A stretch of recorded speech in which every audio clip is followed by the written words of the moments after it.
नाज़रीन YouTube channel पे एक दफ़ा फिर आपको खुश आमदीद। आज वीडियो लिंक पे एक और खिताब किया इमरान खान साहब ने, और उसका जो टॉपिक था, जो उसका सब्जेक्ट था, वो ज़िले शाह की वो पोस्टमार्टम रिपोर्ट थी, जिसको पढ़ के और जिसको देख के अच्छों के दिल कांप जाए। अगर दिल नहीं कांपा तो मरियम नवाज का नहीं कांपा, बिल्कुल उसी तरह जिस तरह अरशद शरीफ के कत्ल पे उनका दिल नहीं कांपा था, बेईमाना तशद्दुद हुआ था, जिस तरह से गोली मारी गई थी और उन्होंने कहा था कि ये मकाफात अमल है, पता नहीं क्या उन्होंने उसको रीट्वीट किया था, और बल्कि केक भी काटती हुई पाई गई थी। और इसी किस्म का जब ज़िले शाह की बात के कत्ल की बात आई तो फिर उसको कहा गया कि इमोशनल ड्रामा पीटीआई कर रही है कारकुन की लाश के ऊपर। मैं हैरान हूं। आप उनकी जो पॉलिटिकल डिफरेंसेस होते होंगे, पार्टीज के अंदर होते होंगे, लेकिन जब कारकुन लेवल पर बात आ जाती है, जब किसी की जिंदगी मौत का मसला आ जाता है, तो फिर आप उसको इमोशनल ड्रामा कैसे कह सकते हैं। लेकिन बहरहाल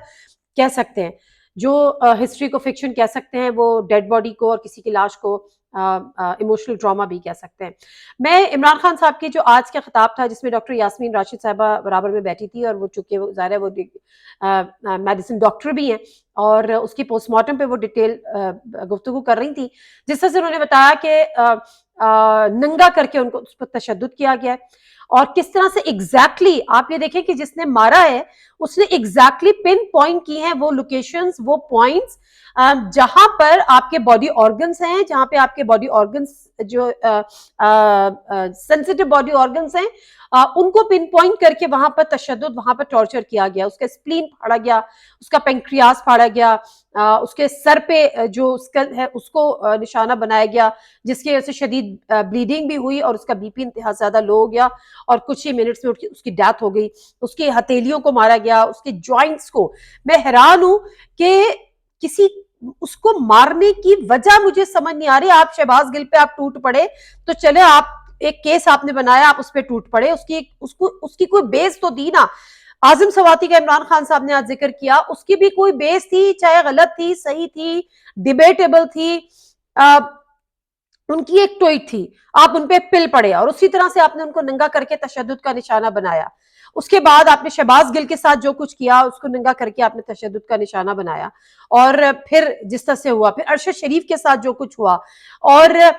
अब जो है वो ज़िले शाह। अब बस समझ से बाहर बातर है। अब यहाँ पर बात यह है कि अगर इमरान खान साहब या तो ये फैसला कर लें कि खामोशी से जुल्म सहते रहना है, जो मुझे ये लगता है आज की प्रेस कॉन्फ्रेंस के बाद कि इमरान खान साहब ने उठ खड़े होने का फैसला कर लिया है, और आज उन्होंने कहा भी यही है कि अब हमें अपने हक के लिए उठना होगा। ये जो जिस तरह से मार मार के आप जानों को जाया कर रहे हैं और जिस तरह से तशद्दुद का निशाना बना रहे हैं, निशाने इबरत बेसिकली बना रहे हैं, और ये असल जो इस किस्म का टॉर्चर और इस किस्म का एक तशद्दुद के बाद एक जो सूरत हाल पैदा करना या दूसरों के लिए एग्जाम्पल सेट करना, वो बेसिकली आप निशाने इबरत बनाते हैं कि अगर अगला हुआ, क्योंकि वो ज़िले शाह जो है वो बड़ा एक जिंदा दिल किस्म का जान निछावर कर देने वाला, एक बागी अपने आप को कहने वाला, फ्रंट लाइन से आके खान का मुकदमा लड़ने वाला। अब किसी को शायद ये समझ ही नहीं आई कि वो स्पेशल चाइल्ड था, और वो तो वहां पे लोगों को हंसाता था, लोगों को एंटरटेन करता था, खान से बेइंतहा प्यार करता था, और यही उसका जुर्म बन गया। अब जो जुहेब काज़मी, असल में तो इस वक्त जो हमें जो हुआ है उसके लिए तो आवाज उठानी है, लेकिन असल में जुहेब काज़मी की हिफाजत की बात भी करनी है, उनकी जिंदगी को जितने थ्रेट्स हैं।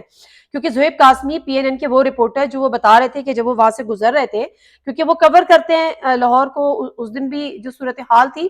तो कल उन्होंने प्रिजनर वैन देखी, और प्रिजनर वैन में उन्होंने वैसे ही पूछा कि इधर इतलाती के इधर से लोगों को पकड़ा कि भाई आप लोग कहाँ से हो, तो किसी ने कहा कहीं से, किसी ने कहा कहीं से। ज़िले शाह उसके अंदर थे, तो उन्होंने कहा जी मैं लाहौर से। तो कल मैंने उसकी आवाज पहचान ली, क्योंकि उससे इंटरेक्शन हमारा होता था। तो मैंने उनसे कहा कि जी शाह जी आप भी हैं, तो उनका हाँ जी मुझे भी इन्होंने गिरफ्तार कर लिया। अच्छा, अब ये जो टाइम है 5:30 बजे तक ही was in the prisoner van, और जब हॉस्पिटल उनकी डेड बॉडी लाई जाती है और कौन लेकर आता है ये तक नहीं पता। चेहरे उस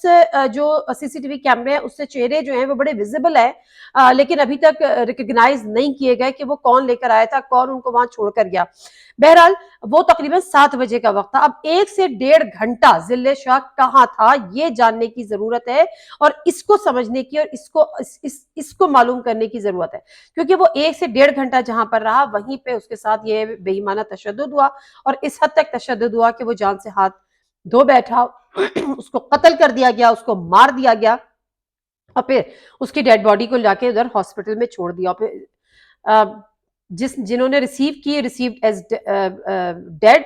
تو اور رپورٹ کر دی, بتا دیا, ان کا وہاں سے ٹرانسفر کر دیا. زہیب کاظمی بتا رہے ہیں کہ جب وہ آفس سے گھر جا رہے تھے تو کچھ لوگ ان کا پیچھا کر رہے تھے اور اس لیے وہ ٹیلی فون کال پر تھے, لیکن ان کی حفاظت بھی ضروری ہے اور اس کا بیڑا بھی حکومت پنجاب. میں حیران ہوں کیونکہ وہ نگراں سیٹ اپ ہے, جس طرح سے کاشف عباسی صاحب نے ان کو بتایا تھا اور ان کو یاد دلایا تھا کہ آپ نہ تو گورنمنٹ ہے نہ آپ اپوزیشن ہے, آپ ایک کیئر ٹیکر سیٹ اپ ہے. آپ کا کام اپوزیشن کرنا نہیں ہے, آپ کا کام لوگوں کو جواب دینا بھی نہیں ہے, آپ کا کام صرف اور صرف وہاں پر بیٹھ کے اتنے دن کے لیے آپ نے وہاں پر الیکشن کرانا ہے اور اس کے بعد آپ کو اپنے گھر چلے جانا ہے. لیکن وہاں پر وہ پوری ایک پارٹی بن گئی ہے اور جس طرح سے اس کا قیام ہوا, جو گن گن کے چن چن کے لوگ اس کیبنٹ میں رکھے اور جس کو وزیر اعلیٰ نگراں بنایا, تو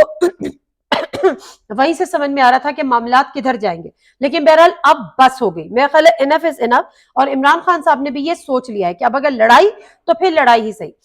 پچھلے دور میں جب میں بات کر رہی ہوں عمران خان کی جب حکومت ختم ہوئی تھی اور اس کے بعد بھی ایک غیر اعلانیہ جنگ تھی, غیر اعلانیہ لڑائی تھی. عمران خان صاحب ڈائریکٹلی انڈائریکٹلی بہت کچھ کہتے تھے, لیکن جب سے تبدیلی آئی تو عمران خان صاحب نے تھوڑا سا اس کو ایک بینیفٹ آف ڈاؤٹ بھی کہہ لیجئے, تھوڑی سی اسپیس بھی کہہ لیجئے, تھوڑا سا ٹائم بھی کہہ لیجئے. ان کا کہ ہم امید کرتے ہیں کہ حالات تھوڑے سے بہتر ہوں گے, اس تبدیلی سے حالات بہتر ہوں گے, ہم امید کرتے ہیں کہ جی حالات بہتر ہوں, اور ہم امید کر بہت ساری چیزیں امید پہ انہوں نے چھوڑ دی, بہت ساری چیزوں کو وقت دیا. لیکن مجھے جو لگتا ہے کہ وہ جو وقت تھا وہ بہت زیادہ دیا جا چکا ہے, اور یہ اب عمران خان صاحب سمجھ گئے. جب انہوں نے بی بی سی کو انٹرویو دیا تو اس میں بھی انہوں نے یہ کہا کہ ہمیں تبدیلی سے امید تھی کہ کوئی تبدیلی آئے گی, لیکن اب سختیاں بڑھ گئی ہیں. اور جو الیکشن قریب آئیں گے, آپ یہ لکھ لیجئے کہ یہ تو ابھی شروعات ہے. ابھی یہ جو ذلِ شاہ کے ساتھ ہوا ہے یہ شروعات ہو چکی ہے اس ظلم اور اس بربریت کی, جو آنے والے دنوں میں اللہ نہ کرے لیکن ہم اور آپ دیکھ سکتے ہیں اور ہمیں اور آپ کو دکھانے کی تیاری کی جا رہی ہے. اس کی وجہ یہ ہے کہ جو 30 اپریل الیکشن کمیشن باقاعدہ طور پہ شیڈیول جاری کر چکا ہے. 30 اپریل کی ڈیٹ پہلے صدر نے دے دی تھی, مشاورت ہو گئی تھی, یہ ساری چیزیں ہو گئی, شیڈیول جاری ہو گیا, اور آج آر اوز کی بھی الیکشن کمیشن نے بتا دیا کہ کہاں سے آر اوز لیے جائیں گے اور ان کی کس طرح سے ان کی مینجمنٹ ہوگی, بیوروکریسی سے لیے جائیں گے, اور یہ ساری چیزیں. اب جو یہ وقت قریب آ رہا ہے, سمجھ میں نہیں آ رہا کہ یہ الیکشن کو کس طرح روکا جائے. مجھے تو وہ یاد آتا ہے مولانا فضل الرحمان کس غرور کے ساتھ اور کس کیا میں ان کے لیے الفاظ بولوں, ساتھ میں مولانا لگتا ہے, تمسخر اڑا رہے تھے کہ نہیں ہوں گے الیکشن, نہیں ہوں گے. تو یہ جو یقین ہے, یہ جو اعتماد ہے, اس کے اعتماد کے پیچھے کیا ہے, کس نے اتنا اعتماد اور کتنا یقین ان کو دلایا ہوا ہے, اور الیکشن